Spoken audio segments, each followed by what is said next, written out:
We are right now, as I speak to you here in the U.S., in the midst of turning the corner on the coronavirus pandemic, thanks to these vaccines and the mass vaccination effort. And despite that, a huge part of the country is still suffering the effects, not just of the disease, but the economic devastation it brought with it. A survey conducted just last month found nearly 17 million adults, 8% of all adults in the country, reported their household sometimes or often didn't have enough to eat in the last 7 days. By contrast, just 3.4% of adults reported their household had not enough to eat at some point over the full 12 months of 2019. Things are still really bad for a lot of people in this country, which makes it especially jarring when you remember that the wealthiest people in America have not just weathered the crisis, they have really thrived. One analysis found that between March 18, 2020 and March 18, 2021, the wealth held by the world's billionaires jumped from $8.4 trillion to $12.4 trillion. That's a 50% increase in wealth through the worst months of the pandemic in this country. I mean, look at Jeff Bezos, right? The founder and CEO of Amazon, the richest man in the world. In the weeks before the pandemic began, Jeff Bezos had amassed an estimated $130 billion. A little more than a year later, he is worth around $186 billion. He's worth nearly $60 billion more now than he was before COVID. Now, for context, Charles Koch is the 14th richest man in the world, not bad. He's worth an estimated $64 billion. It is right now a very good time to be a billionaire. They have so much money, it's almost impossible to make sense of it, right? I mean, again, the math here is obvious, but just take a second to remember what we're dealing with here, because orders of magnitude are hard. If you make $50,000 a year, it would take 20 years to make a total of $1 million.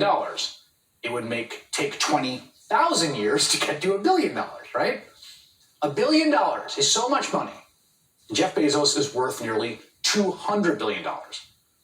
At some point, the question becomes like, what on earth do you do with all that money? What do you do? It's just impossible, utterly impossible to spend it. Too much. So one of the most expensive things you can buy in the world, probably the single most expensive thing you could buy, is a yacht. And you'll never guess what? Yacht sales are absolutely crushing it right now. The market's been roaring, said Sam Tucker, head of super yacht research at London-based Vessels Value. The number of transactions in recent quarters was record-breaking. The secondhand market is absolutely red hot. If anything, demand for extravagantly high-end yachts has outstripped supply. It's impossible to get a slot in a new build yard, Tucker said. They're totally booked. Tell me about it. Not surprisingly, Jeff Bezos, the world's richest man, is now going to build a super yacht of his own. Now, the world of super yachts is, as you might imagine, very secretive, but it is estimated that this new super yacht is going to be 417 feet long and to cost more than $500 million with a B dollars just to build. The thing is, that is about 0.2% of his total wealth, or about $130 is to someone making $50,000. Now, we don't know exactly what Bezos' yacht will look like, but this is a yacht owned by a Russian oligarch. It's about the same length. It's got giant masts like Bezos is expected to have. But of course, no ship is perfect, right? You've heard it a million times, as Bloomberg reports. One thing Bezos' ship won't have, because of its enormous sales, is a helipad.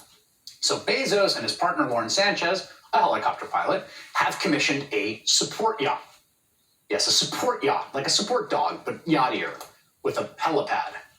I mean, when the sales are too big, you can't land your helicopter, you have to get a support yacht, because how do you get your super yacht without your helicopter? So this yacht is going to have a junior yacht, a little yacht. I mean, not little, but littler. And that yacht will have a helipad. And that little buddy yacht will go with the bigger yacht everywhere it goes so that Bezos can fly his helicopter onto the helipad of the little buddy yacht and then go from the buddy yacht onto the bigger yacht. Are you following?